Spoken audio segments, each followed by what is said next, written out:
नमस्कार, आप देख रहे हैं लाइव लगातार और मैं बोकारो से दिनेश कुमार पांडे। सबसे पहले मैं आपको बता दूं कि हमारे साथ जो आप देख सकते हैं कि एक तरफ मोहम्मद शफी इमाम साहब हैं और दूसरी तरफ गुलाम जी हैं।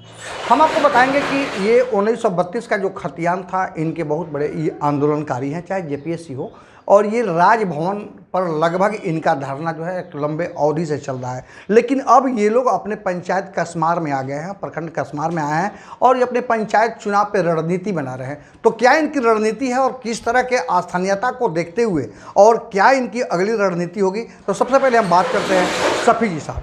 जी शफी साहब, आप बताइए कि जिस तरीके से अब आंदोलन का आपका क्या स्वरूप बदलते नज़र आ रहा है, अब आप पंचायत स्तर पर भी अब इस मुहिम को छेड़ने जा रहे हैं, क्या है? बिल्कुल, आपके तमाम दर्शकों को जोहार करते हैं और आपको भी धन्यवाद। काफ़ी समय से, लंबे समय से हम लोगों ने आंदोलन किया, आपने देखा है। और आंदोलन जो है खतियान पहले चला भाषा से, फिर खतियान पर आया और ये आंदोलन बहुत ही बड़े पैमाने पर चल रहा है। और अभी पंचायत चुनाव जो हो रहा है आनन फानन में सरकार द्वारा जो ले रही है, पिछले दिनों आप लोगों ने देखा होगा कि इसने ओबीसी आरक्षण को भी दरकिनार करते हुए ये जो चुनाव करवा रही है, तो इस समय आचार संहिता लागू है। हम लोग आंदोलन तो नहीं कर सकते, लेकिन आंदोलन अभी भी जारी है, उसका सिर्फ स्वरूप बदला है। और ये जो पंचायत चुनाव जैसे ही खत्म होगा तो अगले महीने से हम लोगों का ये आंदोलन और बड़ा पैमाने पर होगा। तो उस समय हमें ज़मीनी स्तर पर जो है कार्यकर्ता और समर्थकों की ज़रूरत पड़ेगी।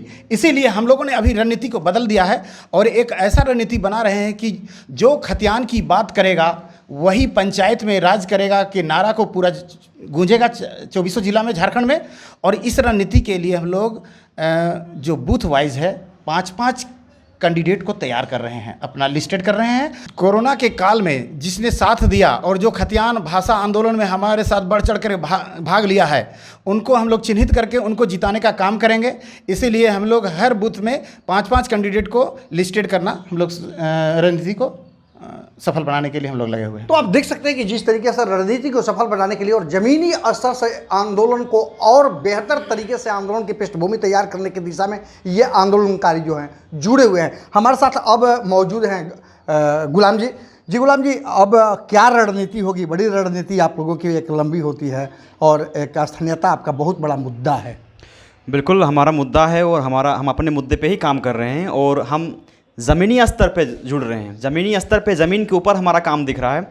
हम अपने धरने स्थल को, जो राजभवन के सामने बैठे हुए थे, लगातार भाषा आंदोलन में, खतियान आंदोलन में अपने आप को हम लोग समर्पित किए हुए थे, लेकिन चूँकि आचार संहिता की वजह से हम आंदोलन नहीं कर सकते इस समय, और इसीलिए हम लोगों ने रणनीति के तहत उसे एक बहुत ही बेहतरीन तरीके से धरातल पर उतार दिया है। और पूरे राज्य में जहाँ जहाँ पंचायत चुनाव हो रहे हैं, हर जगह 24 जिलों में हम लोग जा रहे हैं।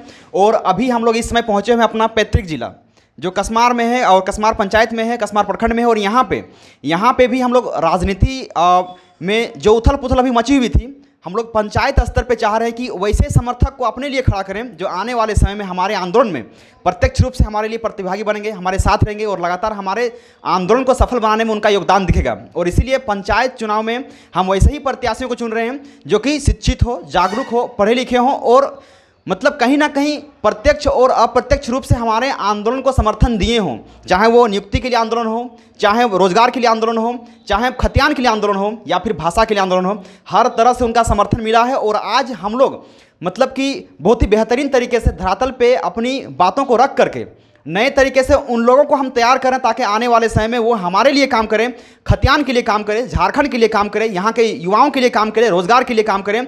और इसीलिए वैसे शिक्षित लोगों को धरातल पे ला रहे हैं और हम लोग एक एक करके सबको चुन रहे हैं। तो देखिए, बेशक ही कहा जा सकता है कि अब जो है 1932 की खतियान आंदोलन को एक नया स्वरूप और एक नया रूपरेखा देने की दिशा में पहल लगातार की जा रही है। तो ऐसे अब पंचायत प्रतिनिधियों का चुनाव होगा जो 1932 के खतियान आंदोलन में या तो आंदोलनकारियों के साथ रहे हों या फिर झारखंड हित की बात करते हों या फिर स्थानीय नीति की बात करते हों। यदि स्थानीय नीति और 1932 के खतियान से अगर वो जनप्रतिनिधि का कोई वास्ता नहीं है तो अब स्थानीय लोग उसका बहिष्कार करेंगे और उसे पंचायत चुनाव में प्रतिनिधि अपना नहीं बनाएंगे। तो लाइव लगातार बोकारो से दिनेश कुमार पांडे। न्यूज अपडेट के लिए आप हमारे चैनल को सब्सक्राइब करें। आप हमें फेसबुक और इंस्टाग्राम पर भी फॉलो कर सकते हैं। बने रहे लगातार.in के साथ।